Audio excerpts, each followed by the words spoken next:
Hello and welcome to the Wren Den. I'm Wren and today I want a loom. I've been thinking about having a loom for a while. I keep seeing cool things on Instagram. Liz Whiteside has just started up a course for beginners, which unfortunately is out of my price range, but it has made me believe that it's possible. Looms come in loads of different sizes and prices. You can get tiny ones for hundreds of pounds. You can get giant floor looms, the sort of traditional click-clack ones that you might have seen. If the Wren Den was the size of like my actual house, I would certainly be thinking about owning a floor loom. However, the Wren Den is quite small and already quite full of stuff. So we're going to have to be a bit practical about this. Now, you can get wooden frame looms online for like 30 quid. You can get, if you want to spend a little bit more, there are like starter kits and stuff. Then they're not hard to get. However, I am a cheapskate and I'm looking for instant dopamine. Loom now, not loom when delivery. So I went to the charity shop around the corner and I bought 2 wooden frames. Now, these are not looms, I will grant you. This one is a picture frame and this one is a corkboard that doesn't have a back. So I think I can just punch the cork out of the middle of that to make a wooden frame. This is the backup because it's slightly bigger. This is the sort of plan B option. I'd rather use this one because it's a little bit smaller, but I'm worried about these, like the metal holding bits and whether that will interfere with, obviously thread. You don't want thread to catch in it. So the corkboard one doesn't have those because it's a corkboard. So if this doesn't work for that reason, I know that I can just swap to that one so we can still keep going. Now, the other thing we're going to need is warp thread. That's the one that's kind of tied to the loom that goes up and down, that you kind of weave your bits through. Warp thread is a thing. You can buy it specifically. I don't have any. And again, instant dopamine, please. So the strongest thread I have is bookbinding thread. Now, from very brief research, it seems like cotton thread is the best for weaving. This is linen, but it is 100% linen, if that's better. I'm reliably informed that it is 25.3 weight. I think those things mean weight. I think the 3 is to do with, so like in this cord, there's 3 cords. Not sure what 25 is, could look it up. Not gonna, realistically. Now, the other thing a lot of wooden frame looms have is notches or nails or hooks, and that's how the warp thread stays kind of evenly spread and tensioned. Once you've cut notches into the wood, you then sort of have to stick to that width forever. Whereas I have seen tutorials online that show you how to tie this onto the loom without the notches. You use another piece of thread to hold it in place, is my understanding. So we're going to try that again because I think that'll be less effort than finding the junior hacksaw and using the junior hacksaw. I'd rather just tie some thread to some other thread and see if that works. And then if it doesn't, we've learned something. We've learned that it doesn't work. But I want to give it a go because I want a loom and I want it now. So that's what we're going to do today. We're going to try and turn a picture frame and some bookbinding thread into a functioning loom. Wish me luck. So the first thing that we're going to do is take all the bits out of this.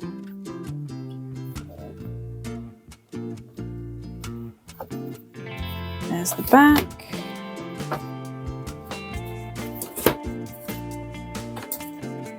There's the glass. And then, ooh, turns out you can just pull these out. So let's do that all the way around.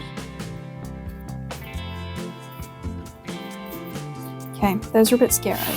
For once, we are going to be working in inches because that seems to be how a lot of looms are measured. I think we should use the front to measure because it comes more in than the back does. So we've got 7.5 inches. Now, what I would like to do is slightly arbitrarily 8 threads an inch. That seems like about right. I'm going to use a compass to score the line of the edge of this all the way down, hopefully.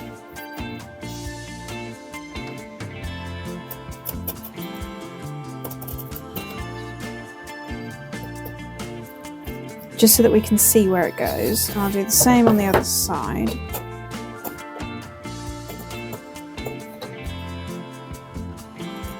Okay. And then actually we should do it at all four corners, shouldn't we?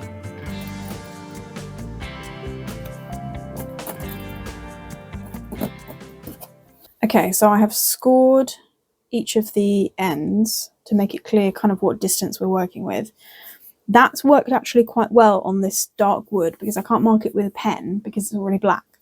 So what I'm going to do is along these short edges all the way down, I'm going to score it every inch and then half that and then half that, and then that's 8 in an inch. And these notches aren't deep enough that they would affect the thread. I might have to sand them a little bit once I've cut them all, just so that it doesn't catch the thread either, but they will be enough to just kind of guide where I should be putting it when I weave it in.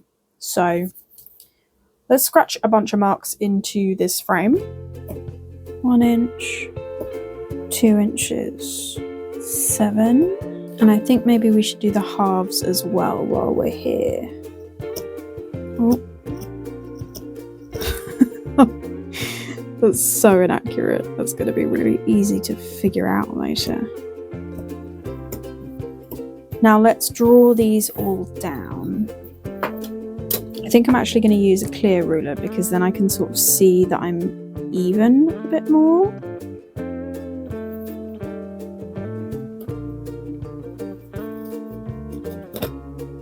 I feel I'm using none of these objects for their intended purpose.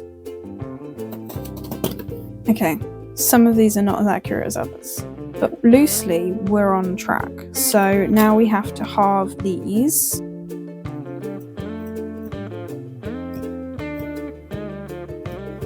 Okay, that's 4 per inch. 8 per inch is quite small. Well, we have to because I said I was going to. Do you know what? I might do these ones by eye. It's close enough. I say that now. The hubris is going to get me for that.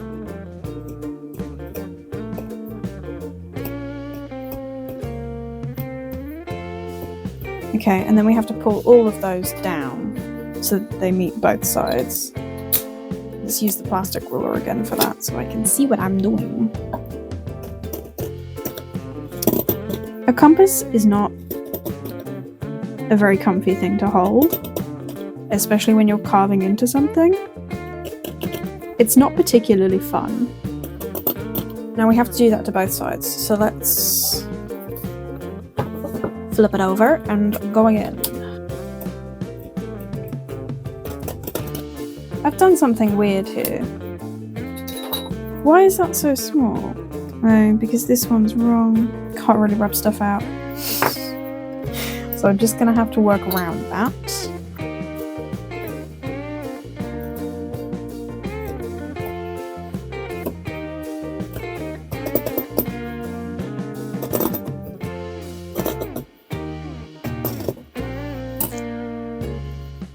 Okay, ow. If you're going to do that, get like a grip for the compasses or something. But it's visible, at least. So in theory, these are the guidelines as to how we wrap it. Now, what the internet advises is we tie the thread on like in one corner and then you go up. How do I show you this? So you tie it here, you come underneath and over, and then underneath and over, and make a kind of figure 8 pattern along the whole length. So what do you think the easiest way to do that is? Okay, I think this is as good as it's going to get angle wise for you, so I'm sorry. So the first thing we need to do is we need to tie, it says slip knot, so this is where I'm going to tie this one entirely around this one rather than tying them together. No, wait. This one entirely around this one. This is not a slip stitch tutorial. Haha! Right, we're in business. So then I'm going to weave it behind and line it up with... This is going to be quite hard, isn't it? Because what I've realised is that I haven't counted that sneaky little bit the same either side. So I'm just going to have to deal with that, I think, at this stage. And then we go underneath and line up. And tension is important. I think the vital thing is keeping the tension. So I'm doing my best.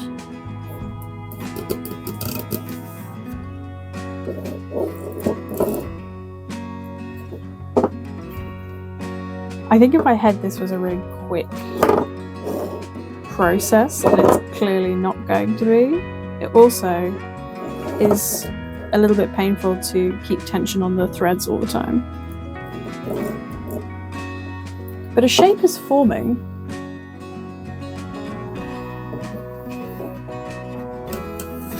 I'm not really sure, I sort of can't reach any further with this hand, and I'm not really sure how to continue to hold the tension. I guess I could try and hold it here and just do each loop as its own thing. Should I be holding it like this? Now that I think about it, that feels much more comfortable. Let's try that. Do you know what? This is quite hard on the hands and boring, so I'm actually going to stop filming. Hopefully you've seen enough of the process of what's going on here. I'm just going to do more of that, fill it and tie it off, and put something television on while that happens so that I stop thinking about my hand hurting.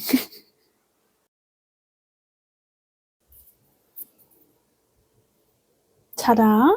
The tension's a bit iffy because I realised I did about like this section, and I realised that actually I need there to be a gap at either side so I can get my weft, which is the one you weave in and out, through. So I kind of just shuffled the whole thing up, and I probably should have started again. Also, when I was tying off the last one, I've somehow got it coming over the top instead of underneath and over the top. So I think I might just ignore that last thread.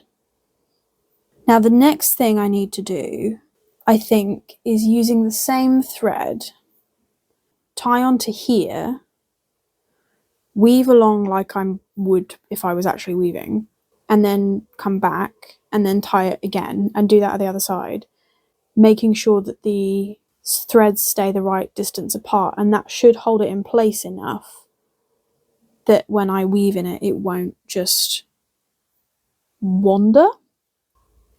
So I'm going to try that. So for this, I've cut a piece of thread. It's about 3 times as long as that, because I figure that should be long enough to do some weaving. And I've got a darning needle, which will be soft enough. Tapestry needles have like a bend in them, which does at this point in time look quite helpful. But I don't... Sorry, I'm trying to talk and do a slip stitch at the same time. I don't have a weaving needle, tapestry needle, so the darning needle is going to have to do. Now it suits me to do it this way around because I am right-handed. I think the first time you go through, you literally just... now I see the problem, and I don't know what I'm doing. And then the harder one, and I'm going to flip it again, is to wrap around this side and then do alternate ones coming back. That really is going to be quite painstaking, isn't it? And my eyes. Good grief. How do you see these? No, wait, hang on. I've just had a thought, which is that the whole point of the figure 8 is so that you could do this just have to get it through there. This is not going to work out long term. I need to think of a longer needle, longer stick. But then, because of the way the figure 8 is, if I just pull this down, and then I've seen this is where there's like a fork, but I don't have a fork right now. So we're doing this. Oh, this isn't gonna work, is it? Okay, it's really resisting those two threads being in the same place, which is what is making me think that I've done something. I've misunderstood something. Okay, so in conclusion, can you make a loom, a rudimentary loom, out of some string you have and a picture frame? Yes. Do you need to know how to weave to be able to use it? Also, yes. So today's project in scratching the itch of can you make a loom is a success in that sense. However, I might need to actually watch some videos and learn how to weave, because how I thought it works, I don't think is how it works. So I think I need to do a little bit more research, which is not a instant dopamine situation, and therefore not something I'm going to get to today. But we've made progress. We understand how looms work. That's a lie. We understand what looms are, and at some point when I have a bit more time, I will investigate how to use this and let you know how I get on. However, to apologise for the lack of success in that experiment, I have for you a present. Look, it's a baby. Spike, say hello. These people could be your admiring fans if you would only let them. This is Spike. Her full name is Wee Dangerous Spike. And boy does she wee, and is she a danger. She's very excited because there's string on the table. So that's all from us at the moment. I look forward to sharing more weaving and loom adventures as and when I get to it. No promises, but I hope you enjoy Spike's face in compensation. So take care, and I'll see you on the next project.